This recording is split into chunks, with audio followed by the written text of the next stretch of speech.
আসসালামু আলাইকুম। এখন এই যে দেখেন মালচিং বিছানো প্রায় শেষ, আর 9টা রোল আছে, আর ওই আস্তার একটা মালচিং পেপার আছে, আর এদিকে এটা এগুলা বিছামো আর কি।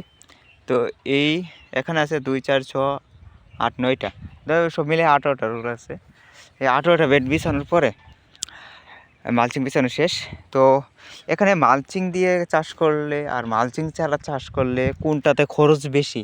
আসলে আমরা মনে করি মালচিং পেপার বিছিয়ে চাষ করলে খরচটা বেশি হয়, এরকম মনে হয়, কারণ একসাথে টাকাটা যায়। আর যে নর্মালি যখন আপনি চাষ করলেন, ধরেন এখানে একটা চারা লাগালেন, চারা লাগানোর পরে এই যে দেখেন ঘাস উঠতেছে, এই যে ঘাসগুলো উঠতেছে, আরও ঘাস আছে, এই ঘাসগুলো উঠতেছে। তো এই ঘাসগুলো নিড়ানির জন্য আপনাদের লেবার নিতে হবে, অথবা নিজে করলেন।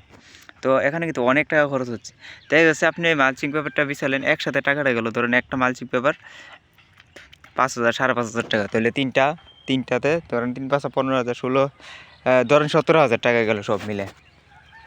তো 17,000 টাকাতে আপনি কয়টা লেবার পারতেছেন? 15 দোকানে 30, আর হচ্ছে 2